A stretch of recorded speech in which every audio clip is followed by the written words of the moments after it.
Good evening, ladies and gentlemen. Welcome to part 2 of 2023 A Cinema in Review and episode 2 of our podcast, Two Crazy Guys.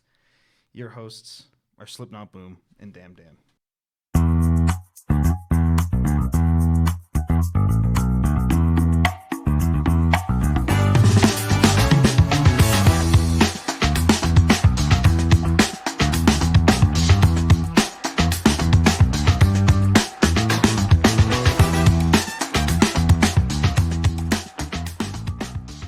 Hello, everybody. Hopefully, we get into the more engaging and more fun, and we're not talking about a business of the best of the year. And we're going to look into a little bit of what made either 2023 frustrating, comedically epic, and Or beautifully memorable. yes, for all the wrong reasons that a film should have. But hey, you know what? There's value in garbage. Yeah. I don't know if I'd consider most of these garbage, but you know, we'll get there. Well, There's been some garbage adjacent movies this year. yeah, that's true. So what did we yap about last time? I remember we did We did our top 10s. our top tens. We agreed with the Golden Globes, and then I think our last little spiel was like, "And we can't wait to talk to you about insert movie here, and we can't wait to insert movie here." Yeah, that's right. A lot of insert movie here. Because, quite frankly, I'm looking at my list of 63 movies, and there are quite a few movies on here. Yeah, so I think it's only right that we do our bottom 10. Bottom 10? Okay. Bottom 10. I like it. And I'll start off just rapid fire because I don't have much to say about anything other than they're garbage. But I'm going to do an honorable mention. So, 11th worst. Okay. Can I ask you a question before that? Please Do we want to include Spider-Man Lotus, or should we just have a Spider-Man Lotus section, or be like, this is where it would have been? We may have to do a Spider-Man Lotus episode. Oh, an episode. Okay. I like it. Because that movie was bad, and I don't want to have another hour and a half episode on our hands this time. Okay, that's fair. Okay, so really quickly, my honorable mention for the 11th worst movie of the year, according to me, having watched 63 movies, it is going to be Disney Pixar's Elemental. Whoa! Just okay, barely missed.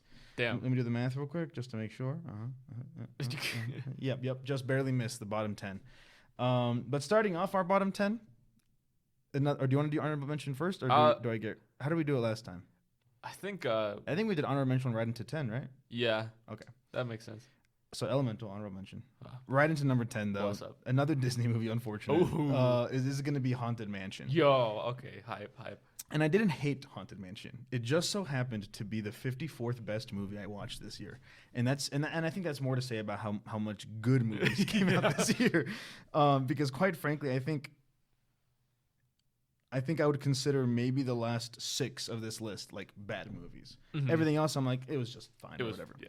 So no, nothing. Haunted Mansion. Danny DeVito, love it. Danny DeVito. Lakeith Stanfield is always honestly a kind of an amazing cast around. A little bit. Kind of a stacked cast. Kind of the Oppenheimer of Disney movies for the year. You have Rosario Dawson and Lakeith Stanfield, Owen Wilson, Tiffany Haddish, Jared Leto, Danny DeVito, Jamie Lee Curtis, and the list goes on. And no, it doesn't. But real quick, sorry. There was a lot of like big ensemble movies that came out this year. Yeah, there was. You have Haunted Mansion. You have the one that I just Oppenheimer, Dumb Money. There was a good couple stars in there. Your Marvel movies. Yeah. Your Bill Murray cameos. Yeah. Ooh, I'm wondering TMNT. if that's on there. Pretty TMNT. stacked, Yeah, that pretty was pretty stacked. Trolls 3. Anyway, so yeah, that's my number 10. I've never seen the original Haunted Mansion. I've never been on the ride. The only other reference material I have for Haunted Mansion as an IP is the 40-something minute long Muppet special they released about 2 years ago. And that one was pretty good. Would have been perfect if it weren't for the fact that I don't like the new Kermit voice actor. But that's neither here nor that's a different episode. I fucking hate the new Kermit voice actor. That's a different episode. But yeah. Thank you, Disney, for rounding out my worst movies of the year. Thank you, Disney, Disney. A great jumping off point. I've been on the ride pretty mid ride as far as like Disney attractions go. Mm-hmm.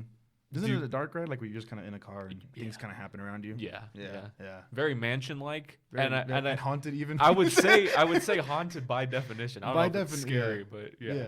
Okay, sure, I get what you're saying. Yeah, but I haven't seen the Eddie Murphy one, but I will say, great poster. The Eddie Murphy one or the Haunted Mansion? The Eddie Murphy one. Sorry. I think it's him like outside of the mansion. Isn't he like 50% opacity? Like yeah, he's yeah, it's pretty good. okay. And let me count real fast.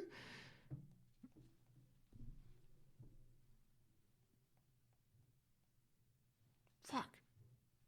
Okay, let me do this. Yeah, man. 6, 10, 11. Yeah, man. I'm sorry. What's your last? How many movies did you watch? 50. All right, so then it's 40 from 41 to 50. 41 to okay, that makes sense. Okay. It's an even 10 number. How does that differ? I mean, I had to do the math because 63, but Yeah. No, that's a different episode. On Your to math? ourselves. Well, no, yeah, my math, but yeah. Yeah. Well, it's hard because I had to factor out Spider-Man Lotus for me, so Oh, gotcha. yeah. So a little patience. Okay, so sorry. Okay, so then if we're going by that, my honorable mention, and I'm not gonna. This feels wrong to say as an honorable mention because I had a pretty good time with it. I love Elizabeth Banks. My honorable mention is Cocaine Bear, and that kind of displeases the heart because it was so awesome and so Yeah. cool. And Wait, so what number is it then? 40? Does Yeah. that make it 40? Oh, it's Yeah. my 42. Really? Yeah, it just so happens that 40 is closer to the middle of my list. Yeah. Wow. Well, would you look at that? Would you look at that? Okay, past lives and or not past lives. Yeah, What was our number 6? Bottoms. Bottoms. Yeah. Bottoms and Cocaine Bear. No, two little angels syncing up. Cocaine Bottoms. Cocaine bottoms. Now that's beardoms. Tell- I mean, Cocaine Bear. It's a pretty fun ride. I mean, it's what you'd want. A lot of great shots. I think as we were watching Yeah, it together, yeah. we made The cinematography is pretty good. we made a top 10. Not only best shots of Cocaine Bear, but by extension Cinema. best shots of cinema Yeah. because it's a 1-to-1. But yeah, that's my honorable mention. Nothing wrong with Cocaine Bear. It's just kind of existing, and let's just say I got a little bit more worth out of whatever I saw. Past that, Yeah. my number 10 though is The Boogeyman. Never didn't catch that one. Didn't catch that one. I didn't think just missed it. just missed it. I myself didn't think I'd see it. I watched that and then I went back to the movies after I saw that to watch it again. To watch it again, except the Boogeyman actually was called Spider-Man Across the Spider-Verse that time. Yeah, that's so right, that's a little bit of double dipping there. Yeah. What's it called? So yeah, I mean the Boogeyman. It's a standard little horror flick. Our good buddy David, the Polka Dot Man. I see that. David Dastmalchian. Hi, David. Yeah, hi David. Honestly, if he was a core cast member, in the movie, probably could have been really great. I mean, his scene pretty damn good. Kind of boring ass movie. Kind of one of those ones where it's like, okay, just turn on the lights. What are you, stupid? But I mean, yeah, it's fine. That's all I can say. It's fine. Like, even the best of horror movies, if it's not Hereditary or probably other good horror movies I've seen, it just kind of falls into that category. Like, I liked Sinister when I first watched it, but I don't remember anything about it. Horror movies for me just kind of fall into that. Unfortunately, it just kind of blends. And I can see that, especially for the name like the Boogeyman. Yeah, you're not in for a genre-defying movie, I'd imagine. What's the Rotten Tomato score if you had to guess? Oh, I want to say like a 65. Okay, close. Yeah. Audience is 66. Oh. Critics is 60. Wow. Oh, yeah, that's about what I expect. It's about what you would want from a Boogeyman movie. Yeah, and I mean, I guess that kind of tracks. It's just fine. It's pretty. I don't hate it. It just existed. Now I don't know if this one will come as a shock to you. My number 9. It may or may not. I don't know. My number 9 is going to be Jason Statham's The Meg 2. Wow. Okay. Meg 2 The Trench is, like I said, I still think it was an okay movie, but it never really passed the okay bar. Like, yeah, it was an okay movie, but it wasn't a bad one. And you know, yeah, there's that, but it just is okay. Yeah, and it never really lets go of itself. I will say things that I did. It insists upon itself. It insists upon itself. I will say what I did appreciate about the Meg 2 The Trench was that it was a better aquatic movie than Aquaman. Okay, which I'm And- sure we'll and- get into. And I'm sure we will get into in much detail coming up. And also, it did some things that were like, okay, that's pretty stupid, but thank God it decided to be a little bit interesting Yeah. with them like actually being at the bottom of the ocean, like walking. Yeah. I thought it was gonna be like a submarine movie, like they would be in the sub the whole time. Right. But they do be walking down there. They do be walking. And there were several. And the best thing about the first movie was Meg, and this one there's more Megs. So it's like, what else did you want from the movie? Meg 2, I think there were more than 2 Megs. Yeah. If you're gonna watch it, I would recommend you wouldn't. What's your number 9, Jacob? My number 9. I have a question for you. Actually, a question to ponder. Yeah, of course. If you hadn't had to watch it, and I don't know why, it exclusively Max has the shittiest audio, which when you watch YouTube, when we watched YouTube during that night, Yeah. could you at least say that my projector It was louder. It was a lot louder. I don't know why Max is so like baby quiet on that thing, but if you had a thundering experience, Some Dolby Atmos surround sound around you. yeah. Do you think that would play any more of a role? No. Okay.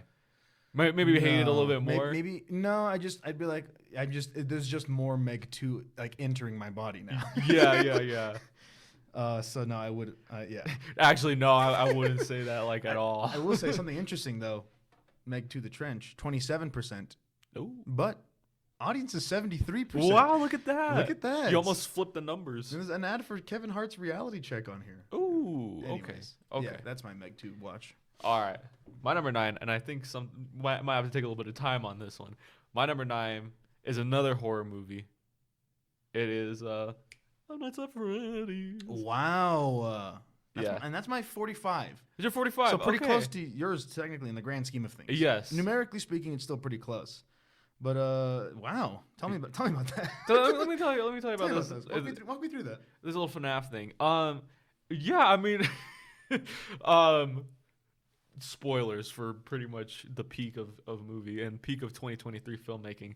The Map Pack cameo. Maybe we can have a whole episode about the Map Pack cameo. Maybe whole episode regarding the Map Pack. It was fucking awesome. Yeah, it was good. It was, man. Unfortunately, I did get it spoiled for me before I watched the movie. That's so sad. Yeah, but it was still pretty cool. Damn. Okay. No, fresh eyes. These eyes have seen a lot of things, but glorious. It was freaking awesome. Freaking epic. Yeah, I saw it on Peacock, by the way, so I did not get that theater experience. I was planning to, but they were playing Kiki's Delivery Service in the theater. And then what are you gonna? And what are you? Yeah, What are you gonna do? I think the choice. Given the option. I think the choice was clear, unfortunately.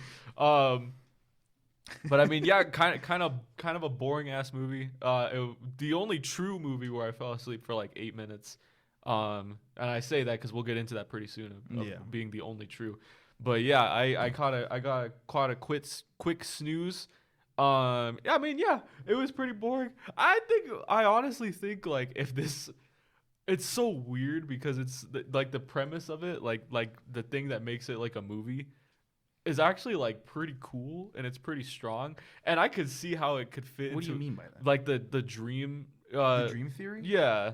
Okay, yeah. Because that is cool. It's cool, and it correlates like enough to FNAF to where it's like, oh, like this could be in a FNAF movie. It's just the dream theory is a direct reference to one of the many theories about FNAF. Oh, do tell me. Yeah, of course. I'm not a as lord. someone who very recently, yeah, I'm so glad you asked. Actually, as someone who very recently binged about 12 hours of the game theory FNAF theories, I don't remember very much, but basically it insists upon it.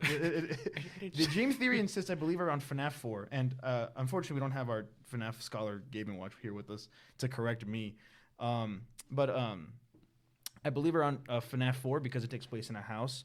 It basically insists that everything is true. A dream because it's all in the kid's head because he's very scared because he got his frontal lobe bitten off, so he's not thinking properly.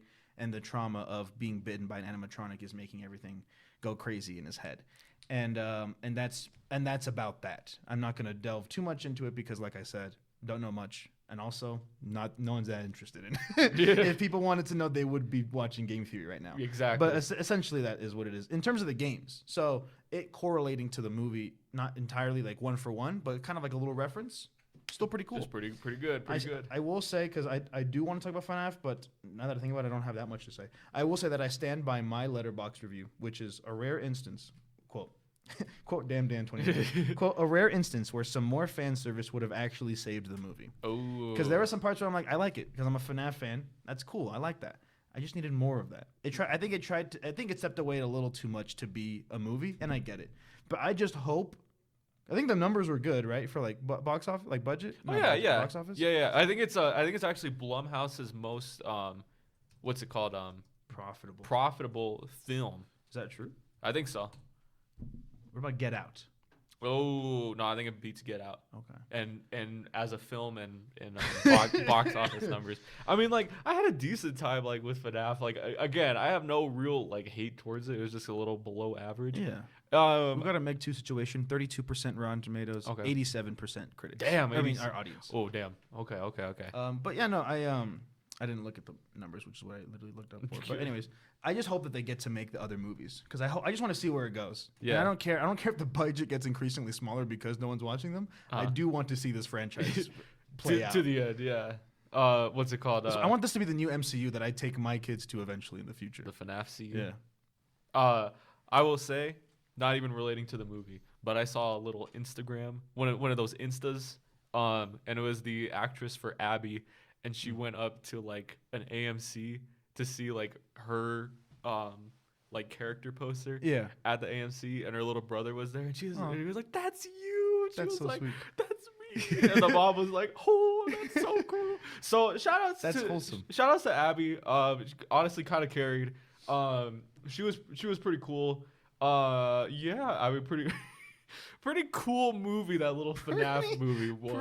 Pretty good movie. Pretty good movie. The actress's name is Piper Rubio, and when you go to Piper Rubio's page on Letterboxd, yeah, star of 3 films. Wow. Five Nights at Freddy's, this movie called Holly and Ivy. It looks like a Hallmark movie, and Five Nights at Freddy's 2. Five Nights at Freddy's 2. I know we do know the sequel is confirmed because Josh Hutcherson said that they're filming this year. Oh, so at the very least, we'll get the second one. Yeah. Okay. So very cool for us. Well, I believe Shaggy signed a 3-deal contract. That's right. That's right. Matthew Lillard did sign a 3. Okay. So you're gonna get it. So we're gonna get the core. Okay. Yeah. Here's what my worry is that they're gonna do what a lot of adaptation franchises do when it comes to movies. When they're like, "Fuck, they're not gonna renew us, so we got to get as much as we can in this one." You know what I mean? I think they did that with Percy Jackson, where they were like, second movie, second book. Actually, let's put the final battle from the end of the 5th book in the second movie. Yeah, that's rough. That's rough. And thankfully the show is doing better. Anyways. Yes, but Peacock always needs content. I'm pretty sure they have Strays. Okay. Strays. Maybe we don't need FNAF. Maybe we. I give Five Nights at Freddy's 2023 on Peacock. I give it 2 Bonnies falling down and giving it a thumbs up out of 5. I gave it. What was my score? 3. I think it was a 3. I give it 3 FNAF forts out of 5. 3. Like the forts they built. Oh, the little pillow fort they built. My mind was like, I thought you gave it 3/4 out of 5, and I was like, okay, I can kind of fuck with that. Okay, it's pretty good. My next one, I quite literally have nothing to say about, and I don't remember anything about the movie. It is gonna be 2023's Ghosted. Ooh, okay. I appreciated that it was a spy rom-com that was pretty interesting. Unfortunately, there was not a lot of chemistry between Ana de Armas and Chris Evans. Both excellent performers, and they both did good. They just sometimes the chemistry's not there, and that's fine. I don't know if Chris Evans did good. Acting wise? Yeah. Oh, maybe not in this one. I just mean like as actors. As actors. Okay. They do good. They did not necessarily bring their A game to this specific movie. But I have literally nothing to say. We got a couple good inside jokes out of it, us personally, but that is gonna be about it. And maybe you'll see them one day, hopefully soon. Those references about Ghosted that we're talking about. They'll come to light. They are immortalized in podcast format. Yeah. In the aforementioned Pitch and Perfect episodes that we have yet to release. Yes. And we will. They're cooking. Well, they've been cooked. We're just ready to serve. We'll reheat them pretty soon. We just say they'll be out in the wild. Yeah. So look out for that. Maybe that goes up before this, and this is all just bullshit rambling. But yeah, take it easy, man. Sorry. My number 8 is something that you've already mentioned, and it's just and again, I don't really hate this. It's just my number 8 is Elemental. Okay, yeah. Yeah. So okay. Okay. So it's like what, 43 for you? 40. That sounds about 42? 43. Yeah. 43. Yeah. Numbers guy. Okay. This guy. I'll put it here first. Let me know if you agree in any way. Yeah. Wade Mm-hmm. might be one of like my least favorite like Pixar characters. Wade kind of sucked ass. Yeah, Wade was not He wasn't him. interesting or Likable, relevant, or likable, intriguing. intriguing. Yeah. Yeah, no, I wouldn't say he's one of the worst, but he's definitely one of the most forgettable. Yeah. Like, for example, up until you said his name, I forgot what His either of their names were. And then I remember that they're just pretty shitty puns. Yeah. Wade and Ember. And I'm like, okay. Yeah. There you go. Wade is a wave. And, yeah. Yeah. Yeah. Again, another good inside joke that we got from the movie. I just pulled up your Letterboxd review. Oh.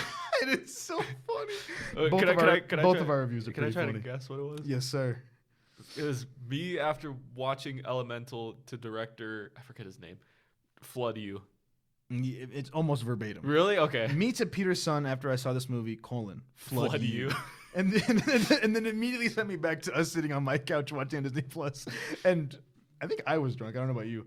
But I'm making the joke that he just saying Flood You. And then I click over to my review. Do you remember what mine was? Is yours just Flood You or... It's close still. It's I flooding hate this movie. Yeah. So pretty good. So pretty. So a little thing about me, I will say I fucking hate this movie, but I will still give it 2.5 stars. There you go. And I know I give it 2 stars. And that's just for me. It's just because it's a little below average. Like I said, I mean, it's one of those things where it's like I probably never watch Elemental again. Yeah. For reference for me, because I said it was number 11, right above it at 52 on my list is Murder Mystery 2 by Adam Sandler. My number 12 was also Murder Mystery 2. Right here. Right here. Ooh. Good year for the Sandler verse. For the Madison verse. Honestly, kind of a good year. For Adam Sandler in general. Yeah. Yeah. There was a third bar mitzvah. Bat mitzvah. Yeah. 3 pretty solid films. Yeah. Yeah, I mean, Elemental, what else is there to say? Yeah. Not too much, Not actually. man, come to think of it, not a lot, actually. Yeah. Good stuff, Elemental. My next one is my number 6, right? No. 10, 9, 7. 7. I don't have anything to say about it because I didn't finish it. It was boring. Maestro. Okay. I did plan on rewatching. I told Jacob this. So basically, I was at home. We need 2023 movies. I throw on Maestro. Yep. I get about 40 minutes into this movie. I'm like, damn, I'd rather be watching a different movie right now. Uh-huh. I click on my phone. What's playing in the theaters right now? Iron Claw showing in 15 minutes. I'm like, well, I'm just going to go watch that. So I went to go watch Iron Claw. And as you guys heard in the last episode, did make it to my top number 4 spot. So overall, probably pretty good decision. Overall, looking at the reviews for Maestro, it looks like it didn't miss on much. Okay. It looks like it didn't miss out on much. So, yeah, is this Bradley Cooper's directorial debut? No, he did Star is Born. Okay. Wants an Oscar, though. He's really itching for that Oscar. Anyways, well, that's what I got to say. Okay. What's how was The Nose? Did you get to see any of The Nose? Because I know The Nose in Maestro, Netflix. Controversial. No, controversial Nose. Anti-Semitic Nose. Yeah. You see any of that? Interesting. I did. I did catch that. I caught the nose. I caught a little bit of the nose. Yeah. And it was an interesting artistic choice. And I do agree that A, that was pretty fucked up, and B, I don't know if you saw the comparison picture when it was first released. Uh-huh. Someone compared Bradley Cooper's natural regular nose versus what Leonard Bernstein actually looked like. Yeah. He really didn't need it. It was pretty close. Damn. Pretty close. I will say I wasn't paying attention. I'm gonna look up Maestro nose. I have a. Hey, pull up the Maestro nose. Okay, Jamie, pull up the Maestro nose for us. See, look, that's just exaggerated. That's his regular nose. Oh yeah. Oh wow, There's no point. It looks glossy. And there are some points where you can't really notice it, but when you do, you do. Yeah. That should look. That's not even a unique nose. It's just big. Yeah. As coming from a man with a big nose. Yeah. It's just a large nose. It's just a rather larger sized nose. But yeah. It didn't win any awards, did it? No, it's just been nominated a bunch, but I think that's out of Oscar bait. Out of Oscar bait and obligation to. You make a movie and it's got a one-word title and it's gonna be some scenes in black and white. It's gonna get. It's gonna get nominated. As we've seen with Oppenheimer and Marilyn Monroe movie. Blonde. Yeah. Classic. Well, that's my number 7. It's your number 7. Okay, I could respect it. My number 7 is something you've already mentioned. Ghosted. Okay. Yeah. What else is there to say? Not much. Not much. I think I remember there being a Ryan Reynolds cameo because I think that's right. I think that's what he's doing these days. There was also in between Deadpool. There's also an Anthony Mackie cameo, if I'm not mistaken. That's right. And Sebastian Stan. And Sebastian Stan. I believe they all die within the span of 5 minutes. Yeah. And quick, what's your Rotten Tomato score? 17. 25. Okay. Audience though, 55. And John Cho, wasn't John Cho in for like 5 minutes? Who the fuck is John Cho? I'm just kidding. Was he? Oh, he's on the cast. Okay, because I remember. I think the series of events was him, Anthony Mackie, then to him, then to Sebastian Stan. Yeah. Any ghosted heads, you can rip me in. And then Ryan Reynolds was in, I'm thinking of his cameo in Bullet Train, of him like walking out of the burning car. I don't remember maybe Ryan Reynolds wasn't in it. I remember when they're in that the rotating bar or whatever. He is in it. Okay. Yeah. Okay, I don't remember. Good for Mr. Reynolds for just doing shit. Yeah, I respect it. Yeah. Speaking of, we'll get to that in a second. Remind me to talk about If. If? Okay. I don't know what that is, but yeah. Okay. We will. Oh, okay. I know what it is. Okay. Yeah. Okay. My number 6 now. Now, surprisingly, and maybe Jacob might be surprised that this made it out of the top 5. We really made it out of the hood with this one. Okay. They were kind of cooking. Surprisingly, again, another movie I didn't finish, or technically. Oh, wow. Somehow, The Flash just barely missed. Okay. Wait, what did you think I was going to say? I thought you Rebel Moon? Yeah, we'll get into that. No. Okay. No. Just barely, The Flash made it out of number 6. Now, if anyone watches my YouTube channel, which I hope you do, please go check it out. Please, God, as I explained in my 500 subscriber special, we did attempt to watch 2023's The Flash. Jacob had already watched it, and out of the braveness of his soul, he decided to watch it again with me. To not a lot of success from either of us. Both of our endeavors were. Jacob did find himself in the bathroom for the whole movie after I think the first 15 minutes. Yeah, and I did find myself asleep after the first 25. But I woke up just in time to watch the universes colliding and Dark Flash get killed. So, I mean, I think I got all of it. I think I got most of it. I honestly, now that I'm talking about it, I really feel bad because I really didn't watch this movie. Well, you could tell. But right? You can tell. You can tell. The CGI was bad. Ezra Miller's bad. Andy Moscheletti, shame on you. Something Muschietti, something prosciutto adjacent. Prosciutto. The It movies were good. Yeah, I've only seen the first one. Yeah, it was a strange year, a strange world actually for directors such as James Mangold and Andy. I don't know how you say it. You're talking about Indiana Jones director? Yeah. James Mangold. Mangold. Yeah. There was a point to what I was saying. It's just like two directors that like. I think I put it in my head like similarly. Just made like bad. Well, I haven't seen Dial of Destiny, but have made critically flopped movies. Yeah. Pertaining to like big IP stuff. Yeah. Surprising 83% audience. Yeah, people really. And 63% critics. Oh wow, people really liked The Flash. Like, are we in the wrong? Have we thought about this? Should we watch The Flash? For real. I'm down for a rewatch of The Flash. And maybe that's an opener to the next episode of Two Crazy Guys. Yeah. A little Flash redemption. Maybe that makes it out of the top 10. Your bottom 10. Oh, maybe it does. Yeah. Maybe we give The Flash the redemption. A redemption arc for The Flash. It ain't coming out of mine because I saw that shit sober. Yeah. Theater experience. And probably the third most time I've been drunk and had to face the repercussions of that. No, fourth. It was fourth. Easily fourth. Easily fourth. Yeah, I have nothing to say. I'm going to give it a redemption. So maybe The Flash has a redemption arc. Yeah. Maybe. Yeah. I'm not holding out hope, though. You shouldn't either. What's your number 6? My number 6 is... Ooh, okay. Here's a good one. Oh, okay, yeah, maybe hit me. My number 6 is Skinamarink. Oh, okay, Yeah. solid. Yeah, solid. Hold on. Might have miscounted. So we'll get there when we get there. All right, I can't. You can't look. I Yeah. really shouldn't. Yeah. That's okay. Well, a classic Slipknot boom blunder. But we'll get there when we get there. 10 can be difficult. Yeah. Well, in the letterboxed format and having to exclude Spider-Man Lotus.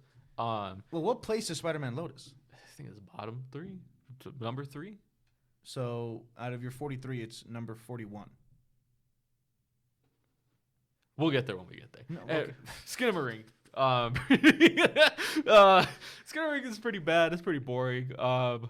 Maybe here's my thing. I was thinking about it, and I was like, well, maybe I was in the wrong mindset to watch it. But if I have to go out of my way to create the experience in order to be like, this is the best that it can be, maybe it's not a good movie. I mean, yeah. This is what you get with experimental filmmaking. Yeah.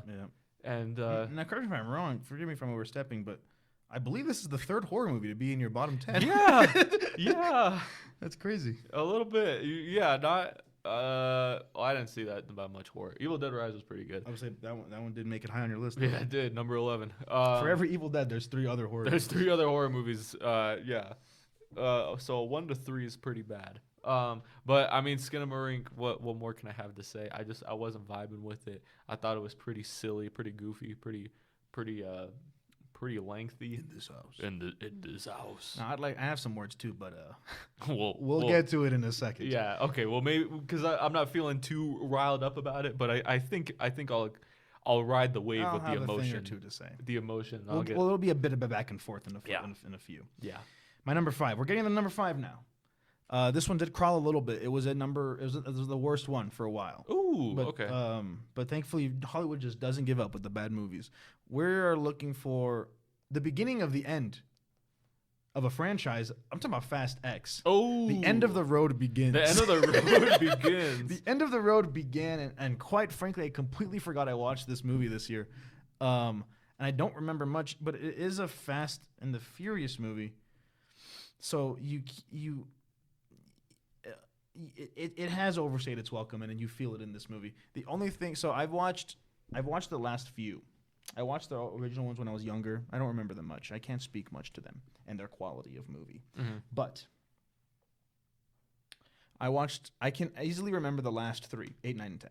Okay. Hobbs and Shaw excluded. Ooh, Ixnay on the Hobbs. Ixnay on the Obshay. Yeah. I like that. Thank you. But yeah, so I will say that it's the worst of them. The one thing that I liked about F9 was John Cena. John Cena. John Cena played. I'm a sucker for John Cena. Mm-hmm. You put him in Ferdinand. You put him in. I've never seen Ferdinand. I honestly haven't seen most of his filmography, but when I have seen him, You put him in Playing with Fire. put him in. You haven't seen that one. Put him in the Fred movies. Put him in Fast 9 and Fast 10. Mm-hmm. It's gonna be a good movie. So this movie definitely lost some points when spoilers. Oh yeah. They did kill off John Cena's character. And of course he's going to die in a heroic fashion. And does he come back? He might. He probably come. Yeah. He might. You know? With the way that the Fast movies go, and he might come back, but it's about the disrespect. the disrespect. Yeah. To a certain point, it's about what do we stand? There's nothing sacred anymore. Yeah, no, it's boring. It's I don't know if I want to say predictable because I don't remember it, but it probably was. But the ending was bad. The ending was stupid. Okay. Because it's very like cliffhanger, like, oh, what's gonna happen in Fast X Part 2? Fast X 2. Is that coming out this year? Boy, I hope so. I hope so. I don't know. I completely. I'm looking at the Rotten Tomatoes. No critic score for some reason, but that's weird. I forgot Jason Momoa was in this, and he does a pretty good job of playing the villain. He goes a little out there. I don't know if you've seen clips of his acting. I've seen him like shimmy walk. Yeah. Is this character called Joker? No, but he should be playing the Joker. Is this the character called Joker? Let me see. For some reason, I remember that. And this isn't one of those things where it's like I know the answer, but I'm asking it in a question. His name is Dante format. Reyes. Oh, okay. Yeah. I don't know if they refer to him as the Joker at one point, but he should play. Do you remember what's that one Batman show where the Joker's like ripped? He's played by John DiMaggio. He should play that version of the Joker. The only one crazy hair. Oh, the show The Batman from 2004. Yeah. That's not. I don't think that's John DiMaggio. Oh, and the John DiMaggio was a different one. He's under the red. He's the Red Hood Joker. Is John DiMaggio. Whoops. But that I do love that Joker performance, and I forget This who one. voice acts him. Big ass. Yeah, big. Okay, little He side. should play. He should play live action. This guy. Little side tangent. The Batman from 2004, goated show. This one. Yeah, Okay. yeah. Kevin Michael Richardson. Kevin I Michael fucking Richardson. love Kevin Michael Fuck Richardson. yeah. Kudos to him. Outstanding in performance with the Mario Bros. Movie this year, bringing me to my number 4. I'm just kidding. But yeah, that's all I have to say about Fast X. Unless you're a big Fast head, do not watch it. Except unless you're, unless you got a couple drinks in you. Yeah, I didn't, unfortunately. Yeah, I'm a hate watcher of the Fast movies, as we've seen. I think I watched the first 8 of them in about a week with my dad. Yeah. So shout out to you, Dad. And we've yet to see F9 and we've yet to see F10. But I know the only times I'm going to watch it is with that. But you have seen Hobbs and Shaw? I have not seen Hobbs and Okay, Shaw. okay. Yeah, so I'm strictly to the timeline. Strictly forbidden from watching Hobbs and Shaw. Yeah, but I hate that franchise. And 8 was probably one of the worst ones that I saw. So even your favorite Fast and the Furious movie, you would still say you don't like it. Oh no, so my favorite one But is as a whole, the franchise. As a whole, the franchise is ass. How many of them would you say that's a good movie? 2. 2 for 11. That's tough 2 for- odds. Yeah. That's tough odds. That's tough odds. Yeah, I would say 2 are good. I like Furious 7 and The Fast and the Furious, the fourth one. In the 2000s when they just would put "the" in front of a pre-existing thing like the Batman and The Fast and the Furious. Yeah, that one's actually a pretty good movie. I like that. I think I watched. Yeah, I definitely watched all the F movies before the FF movies pre-Letterboxd. But yeah, I'm very excited to watch Fast X and F9. And let me just say, I'm scrolling through some reviews on here. Immediately, of the top 3, 2 of them are bangers. Well, the number 1, I guess I should mention, 1 star by a user named Matt Lynch. Shout out Matt Lynch. Shout out Matt Lynch. Written and directed entirely by AI. Felt like it. Oh, okay. Adam Bolt says 2.5 stars. The worst movie I've seen all year. I will be first in line to the premiere of Fast 11 and 12. And that is kind of my feelings summed up in one. I will be there opening weekend. And then finally, Tyler says 3 stars. Jason Momoa could do Joker, but Joaquin Phoenix could not do Fast X. Gotcha. Maybe that's where the correlation was. Probably. Okay. But what did I put for this one? Oh, that's a long. I don't know if I want to. It's probably not that funny. I'm not going to read all that. Okay. It's a solid paragraph. Not often that I give a paragraph review to a movies. Wasn't that something relating like to you saw it with your family? Was that? Yeah, in we the might as well Letterboxd? read it. Okay. We've lingered too long. We might as well read it. Do you have to? Do you have to? As a man who hasn't seen, damn Dan, 1.5 stars. As a man who hasn't seen the first 6 or 7 Fast and Furious movies, who did not expect to watch this movie at all, who had no idea how long this movie was going to be, who was not emotionally or mentally ready for this fucking movie, let me just say, I have never been more happy to see John Cena in my life. Ooh. And I do remember that is accurate because I did not wake up that most of the time when I watch a movie, I'm like, I'm going to watch a movie today. And I usually have a good idea of what the movie's going to be. Mm-hmm. It's very often I spontaneously watch a movie, I'd say. Yeah. My parents did come to town, and they're like, let's watch a movie. Let's watch Fast X. And I said, showings in 30 minutes. And I was like, oh, wow, okay. And like I said, I had no idea how long the movie was. It felt like a fucking eternity. Uh-huh. The movie felt so fucking long. I didn't know what it was about. I barely knew the lore. I only know maybe 8 and 9 off the top of my head. It was an experience. I'm just glad John Cena came back. There you go. And okay, so moving on to my number 4, because I can't count. So wait, so Skinamarink was 5? Skinamarink was at 5. Yeah. So what was 6? You skipped 6 then. I know. I'm like skipping over. So what's it called? Cocaine Bear would have actually been the number 10. Oh, and okay. the honorable. So we did still talk about all of them. Yeah. Okay. Yeah. This is with a Gotcha. a Spider-Man Lotus list. Lotus list. Yep. Yeah, it's pretty good. It's pretty good. Yeah. Say that 3 times fast. You're good. Okay, my number 4 is maybe the most passionate movie I have about this list, and it's one that I had cool feelings towards in the beginning. And this was the first movie that I saw in 2023, and I actually saw it on July. I was gonna say July 1st, but that's not true. I saw it on not July. Wow, January. I was like, you went 6 months not watching a movie. Yep, and I saw 252 of them. No, 150. Anyways, my number 4 is Jonah Hill's and Kenya Barris. This is You People. Golly, man, I fucking hate you people. No, wait, whoa. Okay, the unfortunate phrasing. You people sucks ass. It has a 99%. No, it doesn't. No, it doesn't. It's got a 40%. Okay. 34 audience. Yeah, man, You People is really bad. Eddie Murphy's character in that movie, I will say, is my worst character in a movie of 2023. There are some shining spots. I think just honestly, it's probably just Julia Louis-Dreyfus, bless her soul. And I mean, Jonah Hill's there's enough about it that is fine. There's enough like just neutral feelings that you can have while watching it. Sometimes the comedy works, stuff like that.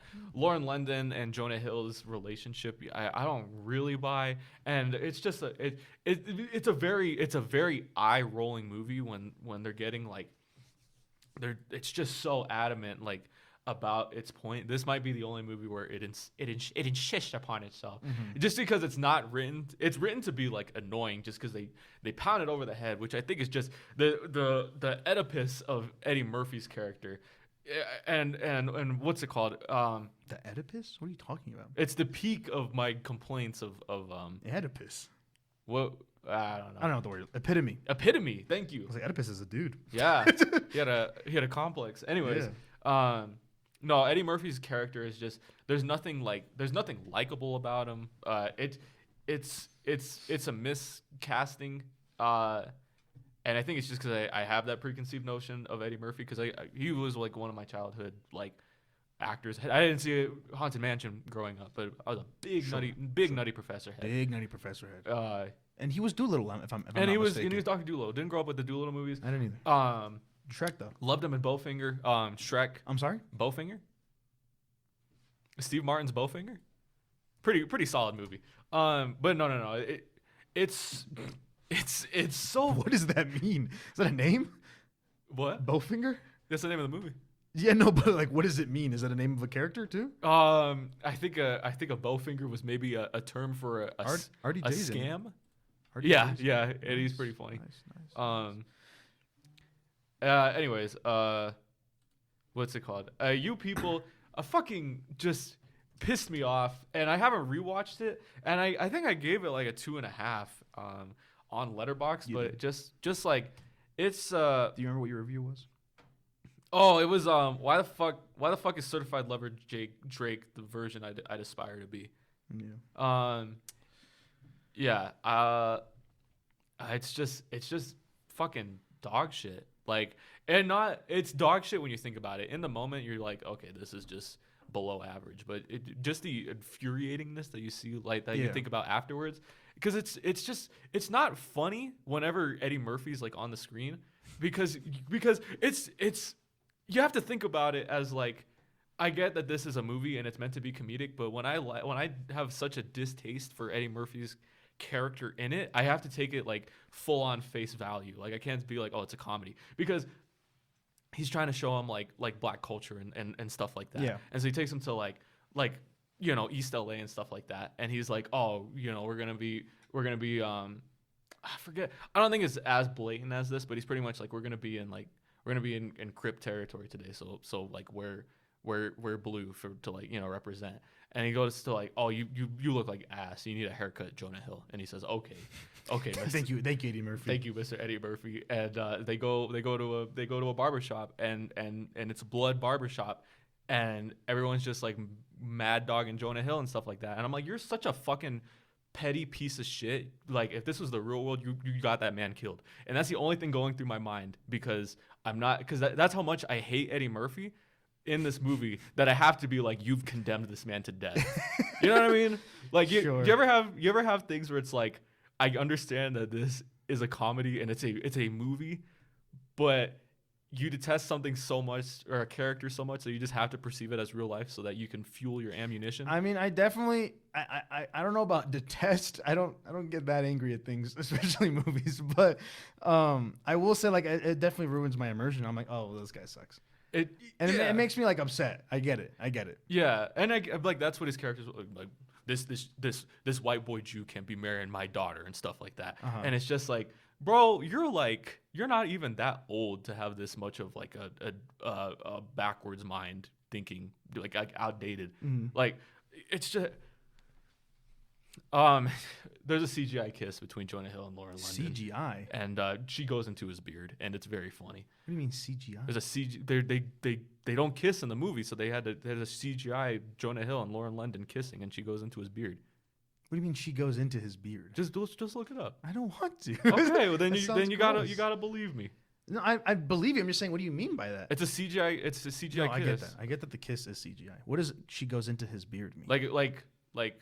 Like her chin goes like it's like enters the beard. Enters the beard, and in CGI like it just looks like it goes like. It's oh, like it clips through. Yes, that's a good way to put it. Yeah, and it's just everybody's like, and there's just shit like they go to like the bachelorette party, and Jonah Hill's mom goes or Julia Louis-Dreyfus, and like it's just not subtle like things, like it's just a bunch of like women enter, and they're like oh my gosh, it's good to see you, and it's like she just walks in and she's like, hey everybody, and it just tones shift. It's like when we do the things where we like laugh and then lock in, and there's what's a white lady doing here, and it's like people don't have that immediate reaction, especially when you know who Jonah Hill is. Like obviously his mom's gonna be like, it's so baffling. Just and that's like maybe like an hour 20 into the movie, so you've had so many jokes like that already that when you see characters that you've just barely met, and it's just like that's the level of screenwriting of just shallowness that we're dealing with here. Sure. It's fucking infuriating. Honestly, it should be higher, but yeah. Anyways, that's my You People review. Yeah. It's enough. It's fine enough in the moment, but once you start thinking about it, it really digs into you. And that's all I gotta say about You People. I hope that was a passionate enough rant. It was just good stuff all around. Yeah. It sounds like it. The definition of bowfinger is a person who is a disgrace to all humanity, which brings me to my number 4, and that is going to be Aquaman and the Lost Kingdom. Wow. Aquaman and the Lost Kingdom is my number 4 movie, or number 4 worst movie of the year. And it was just, and the thing is, I didn't even hate it. It was just boring, and there's just nothing to say about it. There's some farts. It felt like a fart. There's some parts that really got me laughing. Pretty funny.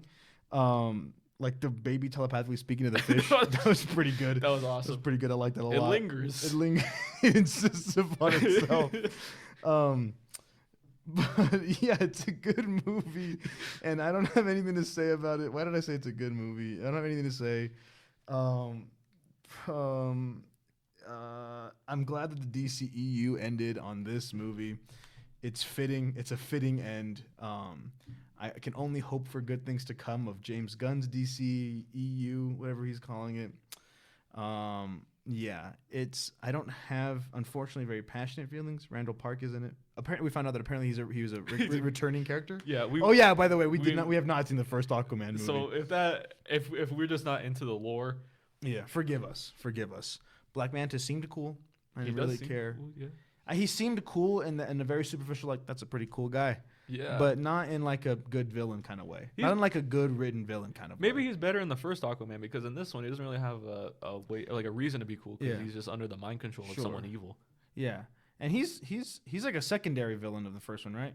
Isn't the main villain still? I think it's Orm. Yeah, classic. Yeah, good name.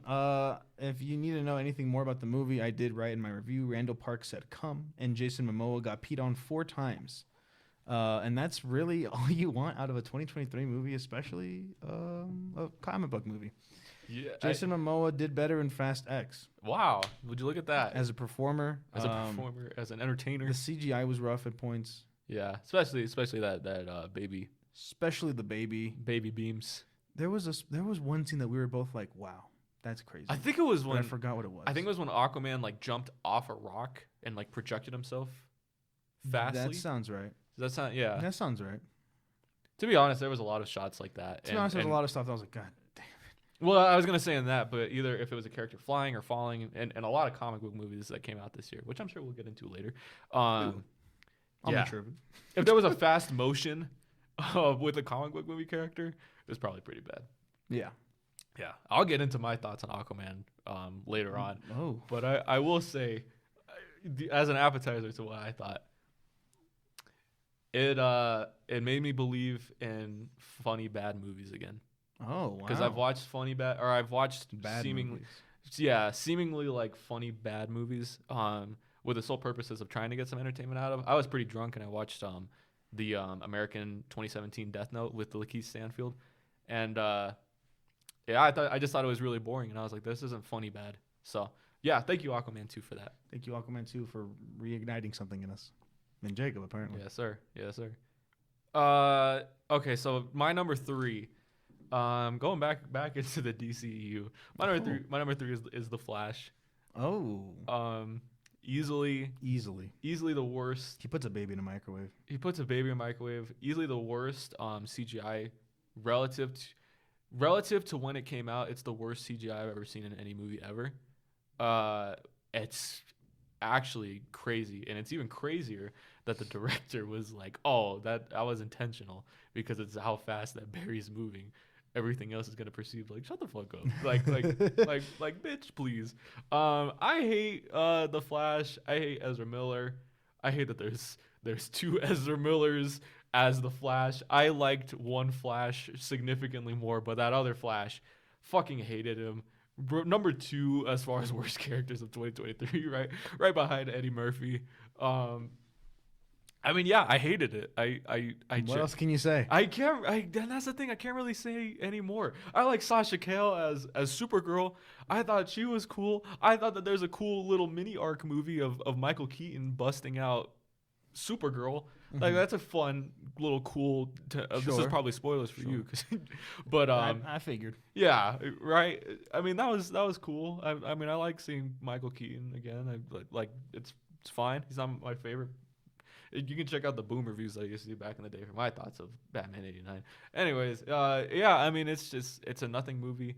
It was probably the movie that I hated the most, but upon recollection of You People, and you will notice that this is below You People, but similar levels of hatred towards it. It's just I think the filmmaking and just the CGI gives it a little step above, a little mile head start. Mm-hmm. Since we're talking about the Flash, but yeah, Ezra Miller. I hope their career plummets, non-existent, and yeah, all that good stuff. As Slipknot Boom said with a 1-star review, I didn't think it was possible, but the DCEU has hit a new low. Yes. One of my least favorite superhero movies. Yeah. Yeah.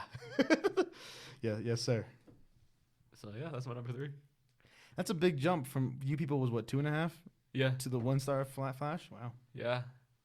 But you gotta understand where I'm coming with. I do. Okay. Or, I mean, I understand in the sense that I comprehend what you're saying. Okay. But I can't speak from experience because I've never seen it. Exactly. Yeah. My number 3, we mentioned it before. I don't have much to say. Actually, I gotta do Skinamarink. Ooh. In this house, we do not like Skinamarink. It was. I understand, and you have to give it some respect for trying to be interesting. It just wasn't, and the camera angles were stupid. And I understand that there's some horror in not knowing what's coming next, and not knowing what you're looking at. Like a lot of horror in general, both in media and just being scared in general as an emotion, comes from the unknown.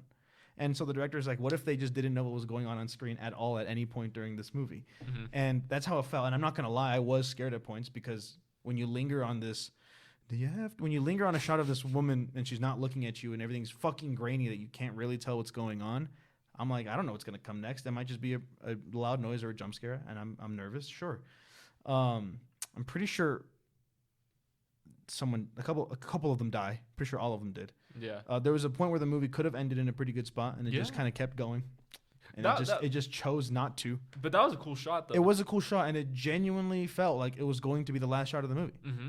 I mean, it just wasn't. and the movie insisted upon itself, if I could say. Yeah. And it was just not good. And I mean, and I wish I could say that I see what people were thinking when they said that they gave it 5 stars and stuff. Yeah. But I just don't. And I would have been miserable having watched this in the theater, and I can't imagine having seen this by myself. It would have been unbearable. I don't know. And I ruined some immersion with like them watching cartoons. I understand probably for budget reasons they couldn't afford an actual cartoon. It was all royalty free stuff that they said at the beginning of the movie. Or it was a public domain. Yeah. But no kid, because this is a pretty modern house. It looked like It took place in 1995. yeah. So no kid is gonna be watching nameless cartoons from the 40s, especially when they're home. Like, I mean, that doesn't make any sense. Put on Rugrats for them.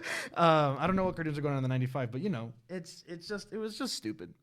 And I didn't really know what was going on. And I think, I'm saying with respecting about being interesting, and I get where they were trying to go in certain places. I'm like, I get it. I get what you're trying to do, but you have to do it better. You can't just half-ass it and be like, well, we tried, right? No, but you got to try a little bit more. Or shave 20 minutes off. Or shave 20 minutes off. Or make it a short film. Yeah. This feels like it was one of those horror movies where it's like it was a short film and they made it Yeah. like 2 hours long. Like Night Swim. Like Night Swim, which Escalators, our buddy Goodbye Escalators, was brave enough to watch the original because we watched the new one together. Yeah, and they actually gave it a lower score than Yeah. the movie, which is pretty cool. Which is pretty awesome. But yeah, don't watch Skinamarink. It's really not worth your time, and I'm pretty comfortable saying that. But if it's your thing, like, the thing that I always heard was like, oh, it made me feel like when I was a child, like of being afraid of stuff like that. Like if you see that, that's hey, and that's awesome. that is really awesome. Like I wish I had that. I wish I had that. Yeah. Like I said in my review, 1 star. Listen, I'm all for low budget films, but I'm also for good films. There you go. There you go. Actually, I'm curious what the budget for Skinamarink was. There you go. 4 pennies. 4 doubloons. $15,000. Wow. Okay. Okay. Okay. Okay. Yeah. Okay. Yeah. Huh. 72% on Rotten Tomatoes is insane. What's the audience score? 44%. Okay. Okay. Better. We like that. We like that. We like that a lot, actually. All right. Yeah, that's all I got to say about Skinamarink. Don't watch it. It's not worth your time. All right. Watch the trailer. watch You the get trailer. all of it from the trailer. Yeah, and they say in this house in the trailer. In this house. Yeah, spoiler alert, they don't say that in the movie. We were waiting for it to, though, too. Oh, well. Okay, so my number 2, this is gonna be a shock to Dan. I actually went out to the theaters last night to go watch it. I just haven't logged it on Letterboxd yet. Oh. I did not really see what Dan was saying when he's in Wonka. No, just kidding. I was about to say, I was like, what movie is still out? Yeah. My number 2 is Expendables. I don't know if we're gonna agree on this number 2. I don't want to know, but just upon your immediate like, oh my gosh, that was my number 2 too. Anyways, Expendables 4, kind of a nothing burger of a film. Yeah. I don't have like that much to say. None of the action was like that impressive. They kind of lost the gimmick of having old ass action stars. Yeah. Because I think I feel like I haven't seen the movies, but I'm gonna assume they lost it after the first one. Well, no, because I remember Harrison Ford. So they were Bruce still Willis good. came in like 2. I think this was the film where they lost all of it pretty much. So it really makes you think of what are we doing here? Because yeah, and it's very funny that every Expendables movie is directed by a different person. So maybe it's just an arc of going downhill, but because there's no novelty to it anymore. Like the thing that the thing that made it exist is just gone now, which is very funny. Mm-hmm. Almost wanted to get excited about the rebirth of Megan Fox, but I'm sorry. Like, she's back. She is back. By definition, she's back. By definition, she's back. Yeah. I mean, man, I got nothing. Like, it was easily the most waste of time, and you could. This is probably aside from Skinamarink, which I think is only helped because we saw it together and we could like. And we were able to talk during. Yeah. In a theater, this was easily the most time excruciating experience ever. There was at least 2 different points where I was like, holy shit, we're only 40 minutes in. Well, Jacob, I'd like to piggyback off of this because Expendables is my number 2. Whoa! And it literally, it couldn't have been anywhere else. It was only going to be bottom 3. There was no way it was going to get any higher than that on my list because this movie was fucking awful. And And honestly, I think originally our plan was to do we were gonna do our own Barbenheimer of sorts, and we were gonna back to back watch Expendables and Elementals, Elementorables, as we called it, yeah. and it didn't come through, which is fine. Which is fine. In hindsight, it was fine. I was bummed at the time, but in hindsight, it's fine because mentally, I don't think I could have handled those two movies back to back. Yeah. Because and honestly, if we did, Elemental probably would have gotten some more points. Because let's be honest, Expendables was so bad, and it was unbearable. It was so slow. Like Jacob said, it was it was the most excruciating like experience with time that we've experienced in a movie. Time was not a concept. Time was not a concept in that movie You could theater. feel it. Yeah. And I don't know. I really don't have anything to say. It's so stupid. yeah.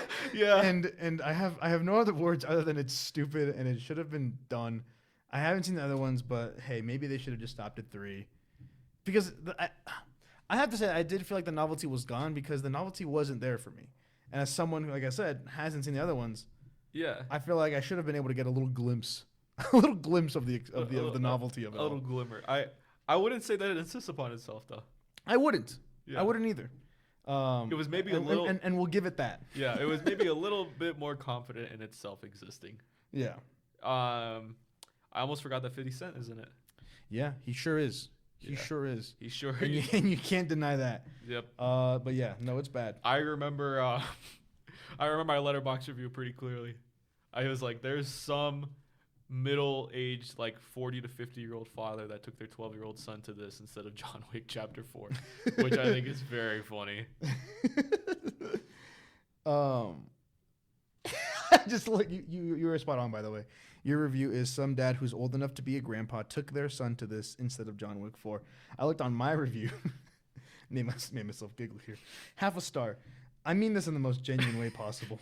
This movie is literally not finished. And I remember that because some of the CGI was not only bad, it genuinely looked like it wasn't finished. I remember that. Anything that was Sylvester Stallone in the big like jet plane. Yeah. It looked like a green screen that like a kid kind of like drew the makings of that around it. Yeah, it's just not good.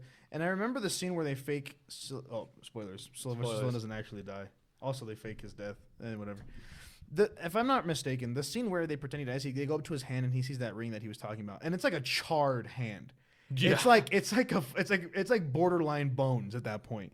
And I was like, I don't know the science behind it, but I don't think it would have been that mangled. Like that's fucking crazy. It was borderline bones and charred skin. Bones were visible. And I was like, I don't buy it. I don't know. No. These old men are smarter than that. They've seen war. They've seen burnt bodies. they've covered wars, you know. Yeah. I don't know. I don't either. Jacob, what's your number one? My number one, I actually don't know what your number one is now, but my number one is something that's already been mentioned, and it might not be the worst movie of the year, but all right, I'll buy it. It made me believe it, like a little foreshadow. Mm-hmm. It made me believe in funny bad movies. Okay. And my number one is Aquaman: The Lost Kingdom. Yep. Wow. Yeah. Heavy is the head, they say. Yes. and like Damn Dan said, I didn't hate it. I had a decent time watching it. I almost fell asleep, but luckily you woke me up. Yeah, I needed you there with me. I will give it this. We were laughing a lot. It was very And I'm not funny. going to say the movie is funny. No. But it's funny to laugh at. Jacob is right. Well, how did you put it? What's that? Funny bad movies? It's a funny bad movie. Funny bad movie, movies are back, and Aquaman revived them. It was an experience, and there was a lot of laughing, and I don't think the way they wanted us to. Yeah, I honestly like. I will be rewatching this movie and more. I liked it. I was good at it. I will be watching this in more inebriated stasis. I think you and I do need to rewatch it upon Blu-ray release. Or Max. There's always a Max. Save us $25 on Max. Yep. Yeah, I had a ball with Aquaman: The Lost Kingdom, but I know for a fact it's not a good movie. I know for a fact it's the worst. I wouldn't call it the worst movie. Below Expendables 4, I gotta say, is tough to accept. It's tough. Yeah, this has to be a personal pick. Like, man, Much how like May December, I had to say it was number one in that category because it was the best movie. Yeah. This wasn't the worst movie, but I had to put my own feelings. But you had to somewhere. make a choice. I had to make a choice. You had to draw the line somewhere. Yeah, and this is where I was kind of biased. You know, you enjoy your dessert the most, and this was the best dessert I've had of the year when it came to a bad movie that I enjoyed. I have a lot of admiration towards Aquaman 2, The Lost Kingdom, and I guess James Wan in general, because I always feel like people gas up James Wan of like, wow, he's so inventive and creative. So awesome. He's so awesome, and maybe I could see that, but you know, Furious 7 is pretty awesome. I wouldn't classify this as awesome in the way that I would say like, wow, James Wan really did it, but it was I don't know, man. Aquaman the Last Kingdom. All I know is I don't know. I have a paradoxical relationship with it, and it's fucking. Schrodinger's Aquaman. Yeah, exactly. It's Schrodinger's Aquaman. But anyways, I gotta give my worst movie to Aquaman, The Lost Trench. Nope, Yeah. the Lost. In the Lost Trench. The Lost Kingdom. All right. That's a good. I mean, I don't agree, obviously, naturally. Right. But I respect it and I understand. And I'm very I'm curious. and I'm surprised you don't. I'm surprised you. Yeah. So I just don't remember what. Oh, duh. it has okay, the crown duh. has to go. I already said it. To yeah. the one and only Rebel Moon, ladies and gentlemen. Rebel But- Moon. And dare I say, the worst part about this movie is that its full title, Rebel Moon Part 1, A Child of Fire. Part 1. In the same way that I wish with all of my heart that Five Nights at Freddy's gets a franchise, I wish with all of my heart that Zack Snyder never makes another movie. Because, again, listen, and this can discredit me if you wanted to. I didn't finish this movie either. But I would argue that, unlike Maestro and The Flash, I deliberately turned this movie off. The Flash, I fell asleep. I was drunk and starving. Can you blame me? No energy to do it. My body physically could not go on. It was like as if you were the Flash and you ran 3 billion miles and you exactly were low on calories. Exactly. Maestro, I went to go watch another movie. Can you blame me? And I at least got 45 minutes in. I don't know how long I got into the Rebel Moon, if I'm being honest. Maybe an hour, maybe less. But I deliberately was like, I can't anymore, and I turned it off. And I think the last thing that I saw, for anyone who did watch Rebel Moon, the last thing that I saw was when they fought the Spider Woman, like General Grievous vibe ripoff thing, which is another thing. I mean, as far as I might be wrong, I could be wrong with the history of Rebel Moon, but from what I heard, Zack Snyder made a Star Wars script and gave it to Star Wars and said, check this out. And they said, that's okay, you can keep it. Okay. And Netflix said, oh yeah, baby, bring it right over here, please. Come to Papa. And I'm going to assume that deal was made in the height of the Snyder Justice League, the Snyder Cut, where Netflix was probably like, oh, people want to see Zack Snyder movies. Unfortunately, not quite this one, because it was bad. And the other week, me and Jacob were talking, and Jacob mentioned that you tried to. This movie is 134 minutes long. God. You mentioned that you had watched the original. Or you tried. No, you never watched any of the Star Wars movies, right? You read the Indiana Jones ones? Yeah, You did watch the Star Wars. I watched The New Hope. Okay, and you're like, I get it, but it's whatever, right? Yeah. I understood what he was saying. I didn't agree, but I disagree more so now watching this, because it is bold to create such a universe like this. And George Lucas did take on a Herculean task in doing so. But he did a damn good job for people to stay invested enough to watch it this many years later too. You know what I mean? And I'm not a big Star Wars head. I'm not a Star Wars maniac. But I'm going to give George Lucas his flowers in that regard. Zack Snyder could not accomplish the same feat. He wanted you to buy into this world. But the thing is that I understand that it was originally a Star Wars script, but you gotta do something a little bit different, because it's about like this. They're in this little farming village, and there's this threat of the Empire, basically. And then they're like, the Empire took place in this village, and there's like killed our leader and is being assholes. We're gonna go get rid of him. And it's like that. You can't. You can't just copy and paste it. Like, make it a galactic adventure and stuff. That's awesome. Please do. But you can't just go and the worst part is that no one's. I don't know who the main actress is. I don't know who any of the people in this movie are, except for Jimon. I forgot how you say his name. Jimon Hunsu. Hunsu. He plays the wizard in Shazam. Oh, hell yeah. I love a good Juman flick. Every time he shows up in a movie, I'm happy. So there's that. Ray Fisher was in it. Oh, wow. Did I make it that far? I don't remember him in it. Anyways, the only thing that I relatively enjoyed was the design of the robot named Jimmy. Pretty cool design. Oh, But like I said, I like guys, a robot named Jimmy. But the thing is that I'll take a robot named Jimmy. The thing is that it just is bad, and quite frankly, I feel so bad because people love Zack Snyder and people enjoyed this movie. Yeah. I've heard good things about this movie. Rotten Tomatoes disagrees. 23%, 58% audience, 23. And I remember there was an outcry for that. But the thing is that there's just so much nothing. Corey Stoll's in it, by the way. MODOK himself. Corey Stoll? Corey Stoll's in it. MODOK himself. Suppose he does die in the first 10 minutes, which sucked because he was a likable character. I feel like now I haven't seen Rebel Moon. Yeah. I've only seen a Charlie video on it, Moist Critical video Gotcha. when he was talking about it. Yeah.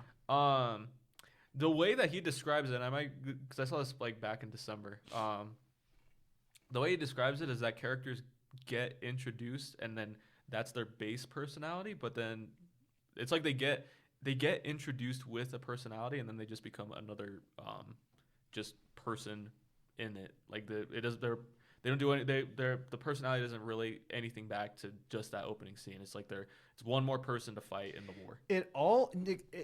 That's pretty good. It feels exactly like when you play a RPG game a la Earthbound, where you're going along this journey and it's like, well, we need this guy. It's very like we have to go here and meet this person. Oh, now we have to go here and meet this, and you know what I mean.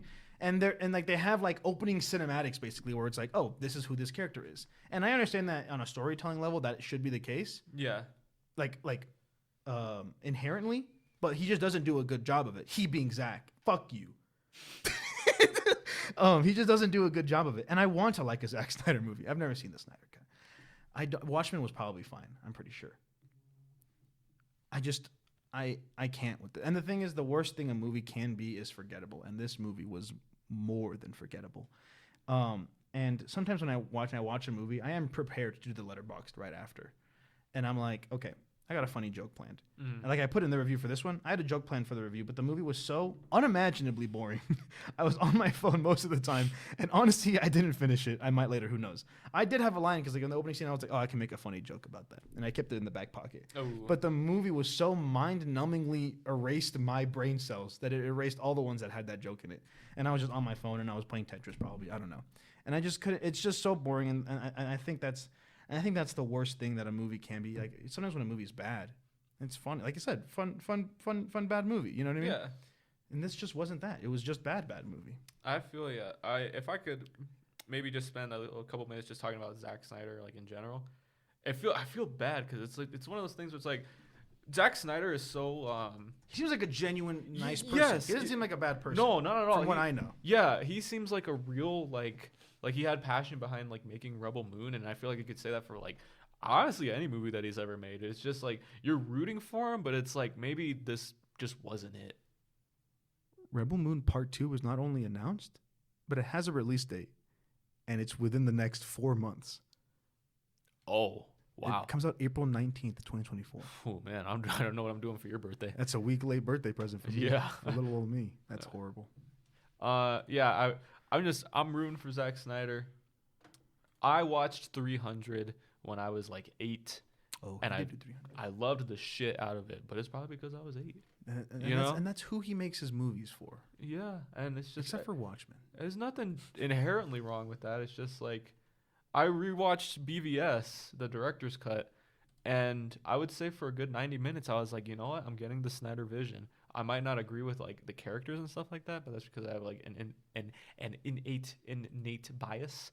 But I was like, you know what? I get the Snyder train. And then it just kind of kept going, and it was very much a slog.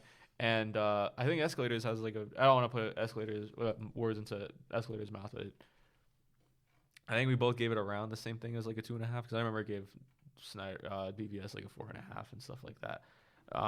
And just like it's very interesting to watch a Snyder film. And I don't like the Snyder cut. I owed Killers of the Flower Moon a watch just because I have spent 4 hours on the Snyder cut. You know what I mean? Like, yeah. Man, it's just something that you root for, but it's you just root and hope for the best, but prepare for the worst. It's Zack Snyder's very interesting to watch for me.